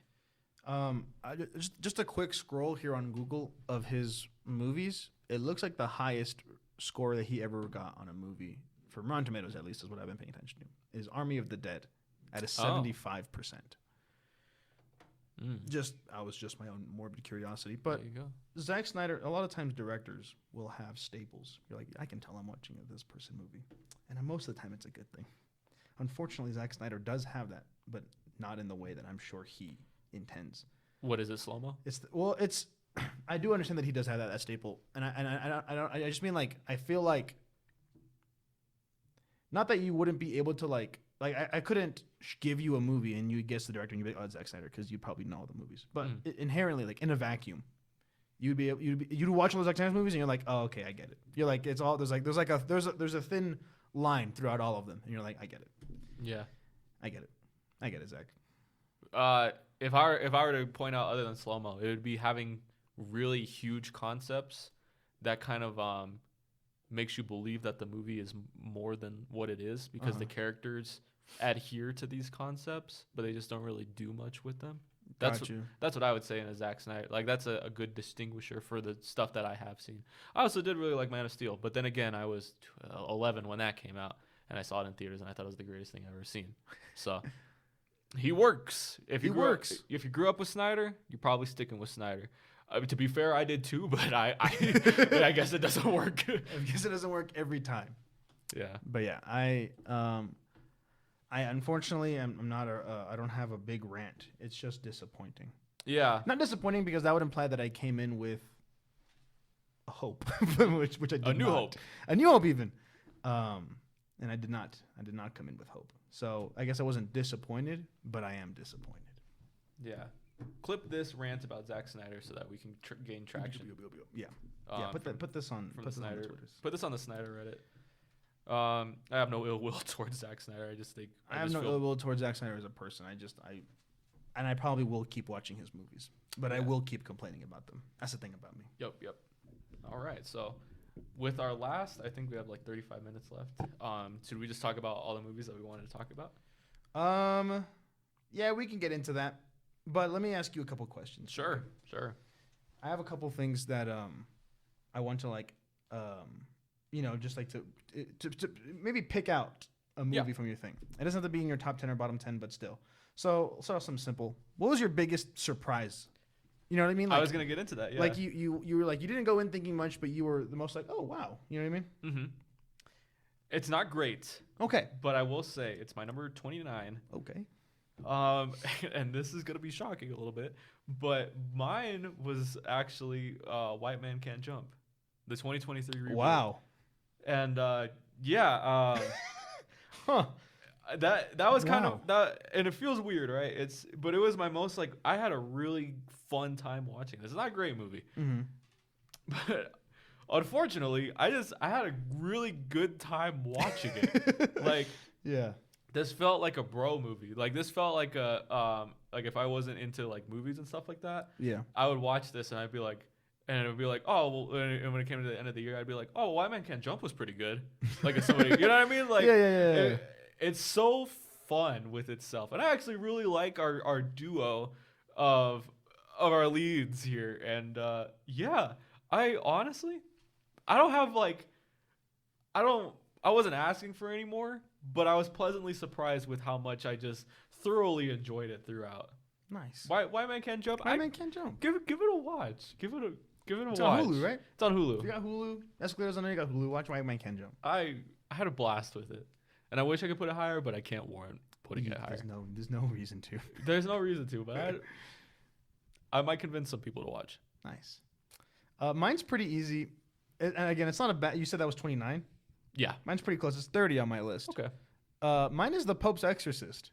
Yeah. We went into that watching it for the funny, and I'll speak for myself. I ended up having a pretty good time. Yeah. Not only because we were joking around and stuff, but like the movie was fun. Like the fact that Russell Crowe, Pope Exorcist man, was riding around in his Vespa, that's fucking awesome. Yeah. That's fucking. And it wasn't awesome. like a dark Vespa or anything. It was Yeah, like I'm pretty sure it was like a light blue or it something. was like a sky blue contrasting with like the horrors of. Yeah. And I just loved fucking Russell Crowe's character. This is based off of a relatively real person, right? Yeah.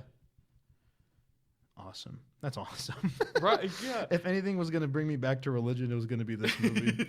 And the fact that it puts up like 294 sequels or whatever, I'd watch all of them. Yeah. No. Wait. It's gonna have a sequel. What'd you just say? No. At the end, the little clergy boy is like, there are 294 sequels, and he's like, we'll get them all. That's funny. Yeah. I think Okay, it's a nice cream color with the red, not like sky blue, but still like it's a pretty colorful. That's a pretty colorful ride Yeah. for a demon killing man. that's the speed racer car. It's a speed racer of Vespas, but it was just fun. I put in my review. The awful reviews for this movie on this site are fucking criminal because people were dog shitting on it. And yeah, is it Oscar worthy? No. No. Did I want Oscar worthy? No. No.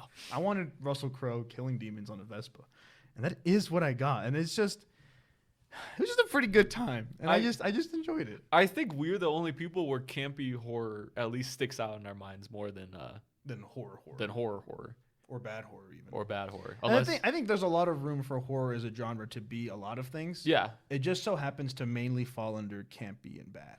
And I think with But camp, when it's good, it's it's fucking satisfying as hell. it is, and it's just like because it's a good balancing act, and I think the contrast of it is what makes it stick out to at least more to me. If I see forgettable horror, that's what it is. Sure. But yeah, no. I also had a really good time with the Pope's Exorcist, and the thing I love about campy horror is how inherently like confident it is in itself, even if it doesn't rise to that level. Like, Yeah. we know what we're making. I think that's what makes camp, and like especially like good camp. It's Yeah. like we know that what we're about to do is fucking stupid, Yeah. but we're not gonna act like it isn't. Yeah. And that's what a lot of times movies, what really ruin movies for me, is like you can tell like maybe they don't know what they're doing is stupid, but it is. Yeah. But sometimes, like if you know what you're doing is stupid and you know it's stupid and you lean into that, that's good camp. Yeah. And that's good movie right there. That's a good movie. And I will say, like, Russell Crowe does do, like, a pretty damn good job Yeah. as this Pope's exorcist.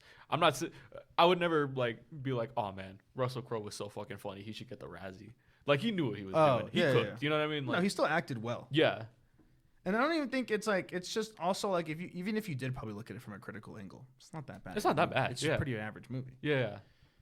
Anyways, pretty good. Pretty And then on the flip side of the coin, Jacob, what was your biggest letdown? Oh, I think you know my biggest letdown. My biggest letdown was, unfortunately, 2022's Japanese release, but April 2023 release, Suzume. And, oh, man. This director catches a lot of flack because he has essentially made the same type of movie. I think this is his third time doing it.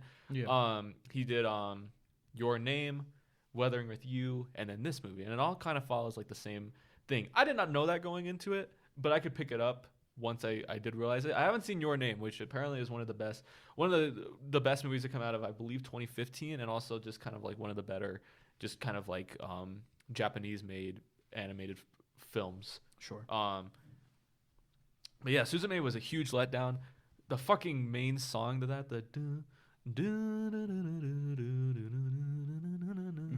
so beautiful. That's one of my, I would honestly say, like, favorite Japanese songs.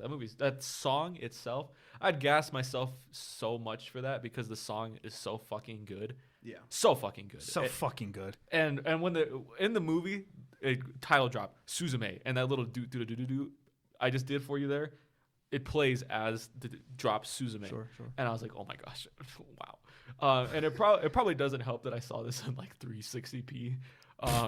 But I mean, beautiful looking movie and all that stuff. It's just it wants to do so much. If I were to guess what I put for my letterbox review, I remember this was a 2.5. It was like, okay, so we have a road trip movie, end of the world scenario with the story structure of Leo. Got it. something adjacent to that, and that's what it feels like. It feels, and the way that I described Rye Lane is probably like if I had seen Rye Lane before Suzume, that's what I would compare it to more than Leo.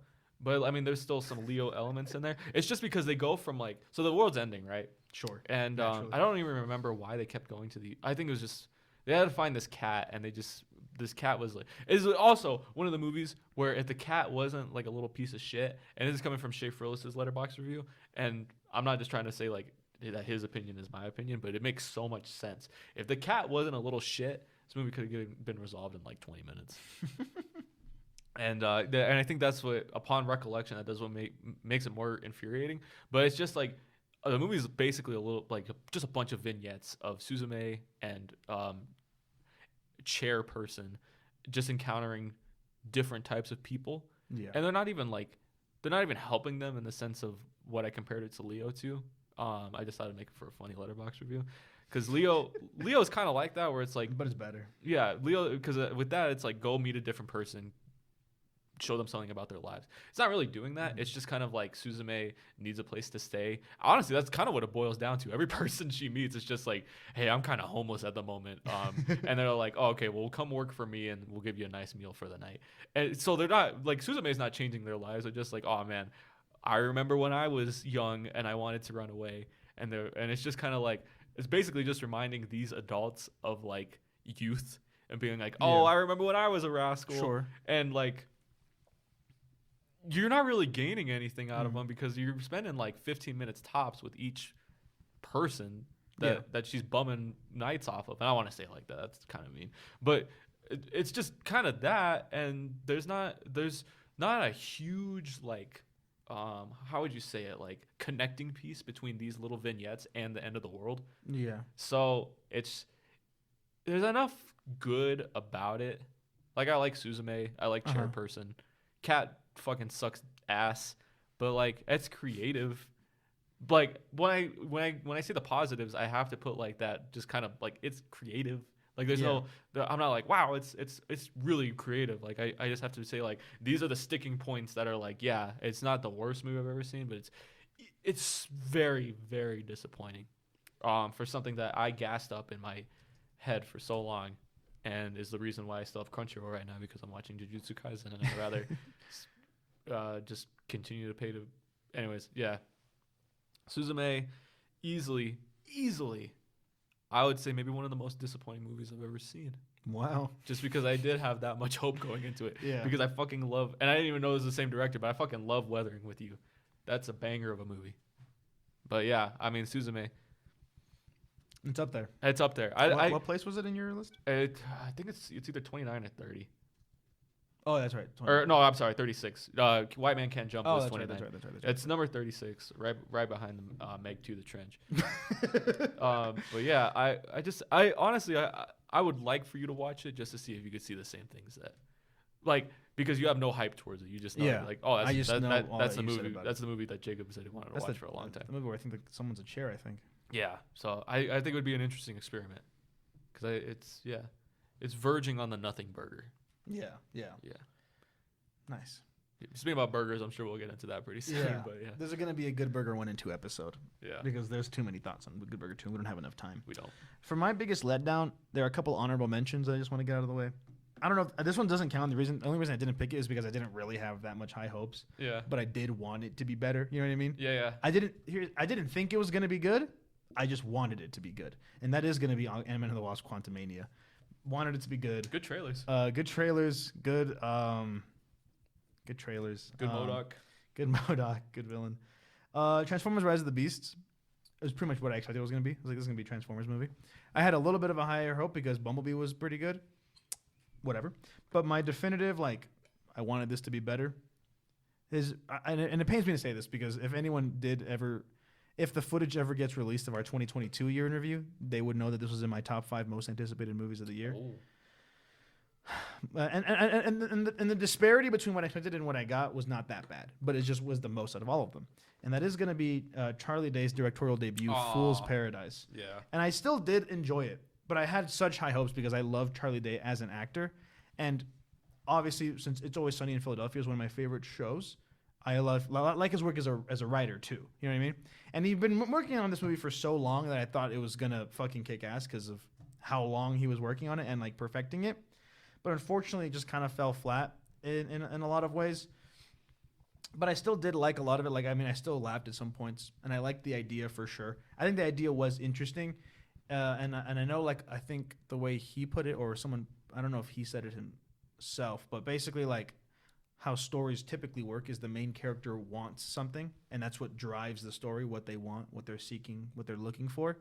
So what would happen if you took the main character and completely took, like, his wants and left him at the there's a word I'm looking for.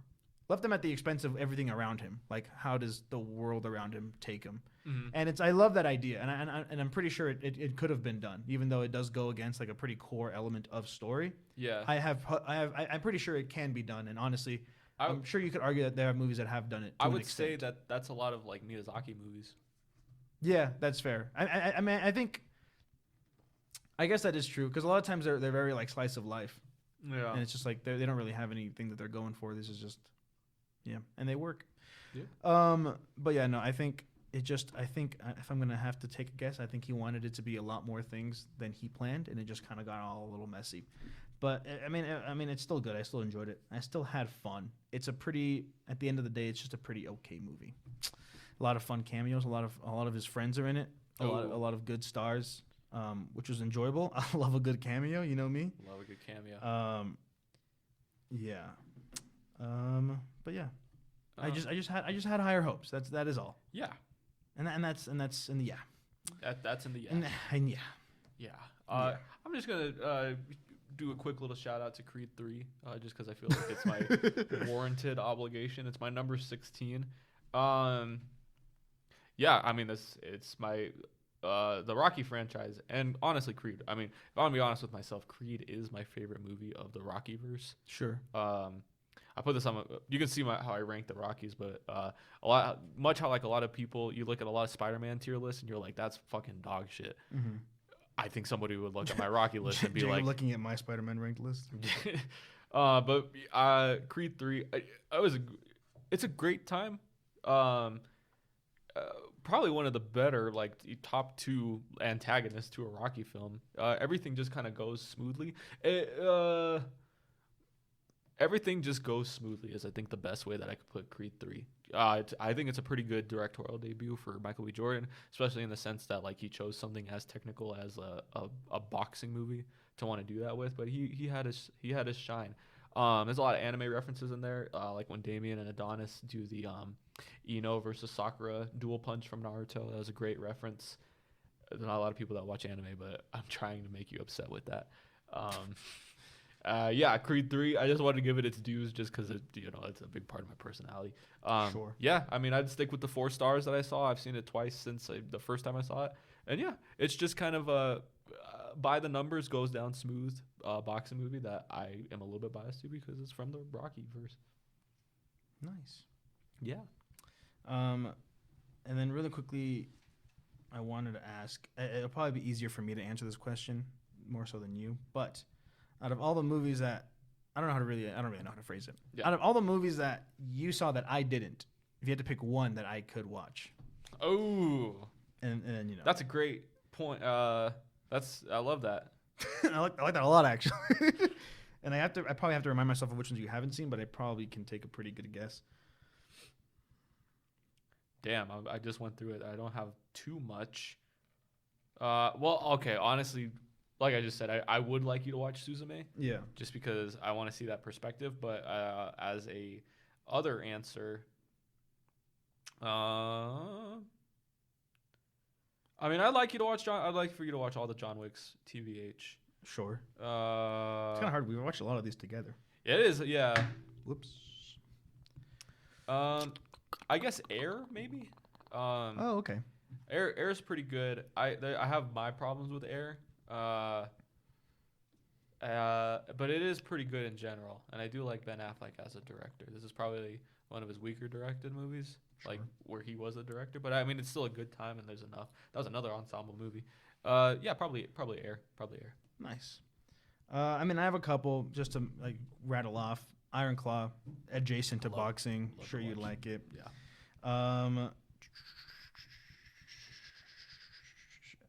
Trolls 3 would have loved it. You would have loved Trolls 3. You would have loved Renfield. You were Dracula at one point. Okay, yeah. Interesting. Wonka. You were Wonka at one I point. was and like, you were Wonka, and Very you like interesting. musicals. So I genuinely would like to see your opinion on that. Okay. I don't know. It's kind of I'd love to watch Are You There, God? It's Me, Margaret. dumb money. Dumb money. I mean, I would like you to watch Bat Mitzvah. You're just because it's Happy Madison, Happy Madison. and you love a good Adam Sandler flick. I do. I really do. If I had to pick one, probably honestly, actually, yeah, I'm okay with this. Probably Dream Scenario. Okay. Because we talked a lot about watching it together, and unfortunately, we didn't get to. Yeah. But the Dream Scenario was a pretty weird movie for me. Not like the movie itself, but like where it landed for me. Because like I was satisfied, and it's what I expected, and it's what I wanted. A24. I love a good A24 movie. But it was not quite what I expected, and it was just slightly off from what I was imagining and what I was expecting, what I was wanting. And I'm just kind of curious as to how much it aligned to your expectations, Okay. considering that we talked so much about watching it together. Yeah. I'm just kind of curious to where it landed with your expectations. So Gotcha. I'll say that. Gotcha. I'll say Dream Scenario starring Nicolas Cage. Okay. Yeah. And you okay, go. since we don't have that much time left, I would like to ask you if we could go on our two big heavy hitters. What does that mean? Your Nimona and my Asteroid City. Why are those our heavy hitters? I just remember you saying last time you were like, and I'm gonna explain why I didn't think we had like Nimona- rants. Yeah. I actually don't have that much of a rant for Nimona. Oh, okay. Unfortunately, I'm sorry to disappoint, but I was expecting. I would say that was the biggest letdown. So they didn't have that much high hopes. It's just that I had heard so much good things about Nimona. A lot of good things. Almost exclusively good things. To a fault. To a fault. And I genuinely didn't get it. Not that I didn't understand the movie. I mean, like, I didn't get the hype. Yeah. Like, I was like, man, like, I get the animation is great, for sure. Riz Ahmed, stunning performance. Chloe Grace Moritz, love. I love the setting. I love the setting. I will admit, was probably my favorite part. The mix of high tech and medieval, Yeah. beautiful, Pretty amazing, Pretty freaking cool. pretty freaking awesome, and done pretty well because I've seen it before. And that's the thing: 94% critics, 91% audience. Oh. I don't know what I was missing, but I just didn't really like care. It all felt very cliche to me. It all felt very like I know what's gonna happen. And I get it. I understand the emotions. I too got emotional. I'm not gonna. I mean, but what else is new? I mean, like obviously, like I mean, I get it. I understand it. I get it and I don't. I get it and I don't. You know what I mean? I did and I didn't. I did and I didn't. I just had. And the thing is, I still gave it a 3.5 stars. Is the thing about me. Yeah. I still gave it a 7 out of 10. It's just like I don't know. Like people were saying a lot of things. And I mean, maybe, it's a book, right? Or graphic novel? Yeah. Who knows? Maybe I would like the graphic novel better. I just, at the end of the day, I feel like a lot of it was a lot of tropes that I'm pretty familiar with, that I've seen a couple times before. And I just happened to like all the other times more than this one. That's fair. Yeah. No, that's completely fair. When I saw Nimona, I was still, I rode that hype train too. And I was like, I think this is going to be the one to dethrone Spider-Verse. That was my expectations going into it, and it didn't do that. There's a big disparity. The Spider-Verse killer. Yeah. But I mean, I think I have a lot of the same stuff. It's just I kind of just rode with it, and I kind of had. It sounds like I had more of a fun time with it. But yeah, I mean, I can't really disagree with anything that you said. Now I'm curious about Asteroid City because let me before you start, because I feel like it will be a classic Slipknot Boom rant. I'm very curious as to what you're gonna say because you gave it a 3.5. That's a 7 out of 10, right? Yeah. Now for you, a 7 out of 10 is a little more accurate to what a 7 out of 10 should be, as opposed to me. Okay. For example, my Nimona was just at 3.5, and I put it in the bottom, like really bottom of my list. It was number 44. Okay. But it sounds like you have a lot of negative things to say. Yeah, I have a lot of disappointing things to say. Okay. I'm just curious because I can't really wager what's gonna happen, but yeah, go for it. So, Asteroid City did make the top 20. It is number 20, and it just sucks because I could see the version of me exclusively, probably not exclusively, but I can see the version of this where I'm like I fuck heavy with this. I thought it was super charming. I've only seen The French Dispatch as the other Wes I was movie. gonna ask. I was like, are you familiar with Wes Anderson? Yeah. From your review, it looks like you might not be. I haven't seen the big heavy hitters. Royal Tenenbaums. It's fantastic. I'm not. This was a great. Honestly, I would say this is probably one of the better. I'm not gonna say that at all. I was gonna say maybe it's a good introduction to Westy, but I don't know. I thought it was very charming. I thought the colors popped, and I was like, I know that's what Wesley's. I'm gonna call him Wesley. I know that's what Wesley's all about, and I really liked it. But it was this push and pull of getting really into it and just immersion breaking completely. And it was like a restart setting point with the black and white scenes, and just I understood that what we were seeing Asteroid City was a play within the movie. You know what I mean? Yeah, like nothing about it was like real. It took a second for me to understand that and be at peace with it. Yes, and it's just like, and I was fine with that. And it's just, but we need to get beaten over the head with like 4 to 5 scenes of just these black and white. It felt bad to say. It was the only time where I was like, damn it, I hate hearing Bryan Cranston's voice, because it felt very like old timey, and just I genuinely don't see the purposes of the black and white films. If you want to have the black and white scene only with the end, when Jason Schwartzman's character is like getting wrapped into it himself and being like, I don't get it. Like, and he has that really good scene with Margot Robbie. That's the only time. If you want to have the introductory scene with Bryan Cranston explaining that what you're about to see is a play, and then you have that last scene, that's great. That's great, like cohesion. You're giving me the setup. No, it's not. You're giving me. That would make even less sense. But it's. I think the black and white scenes are fucking stupid. I genuinely do. They break all of my immersion, and it's just like for me. It's like I said, it's a reset button of like, and now I have to get back into these scenes, because I find them pointless. That doesn't make any sense to me. Okay, yeah, give me that. Well, so I understand that at first I was like, okay, interesting. But the thing is that if you're going to talk about cohesion, if your only introduction to it was Bryan Cranston at the beginning being like, what you're about to see is a play or whatever. And I think if I remember correctly, he like gives like the actors, like everybody who's in it, quote unquote. And then you didn't cut back to that till the very last scene of the movie, I'd be fucking pissed. Because why the fuck are we back here? We only saw this once. Yeah. I thought it was a bit. You know what I mean? Uh-huh. Like I thought Wesley Boy was just being funny at the beginning. Like that would piss me off. Sure. But the whole like, if you're gonna talk about what this movie is about to its core, like the message, the theme, whatever. Yeah. You need the black and white scenes, because the asteroid city, the asteroid city of it all. Yeah. Is just a story within the story. You know what I mean? Sure. Like the whole thing of like understanding where this is coming from, and understand like it just serves the purpose of the film of like I mean, I think the whole quintessential of it is it all builds up to that scene of Jason Schwartzman talking to Adrian Brody where he's like, I don't know what the play's about. Yeah, and he's like, you don't need to know. Just keep going. Just like, keep going. Yeah. But that's the whole that line is what makes everything make sense. I've only seen the movie once, but that line kind of realigned everything for me, where I was like, oh, if I watch this again, it would all it would probably run pretty fucking smoothly, because I get it. Like going back and forth, it's like, okay, I don't really know what we're doing here. Like I'm gonna be honest, I'm a little lost. Like the first 2 times that they switched back to black and white, I was like, I don't really know what's happening, and I don't really know why I need to be here. And I get that, I 100% do. But it's like, once you go through the movie and you see, like I said, that scene and the scene with Margot Robbie and everything, you're like, oh, okay. That makes sense. And I feel like, and I know probably a movie that is better on the rewatch probably could be a better movie on the first watch. You know what I mean? And I understand that. I mean, for me, it was number 17. Yeah. Just beaten out by Tetris. Yeah. But yeah, I mean, I just think like, I understand like not liking the black and white scenes, but I just don't understand saying that it ruins the cohesion of it all. Or even what you're suggesting to be a better option. It's just like,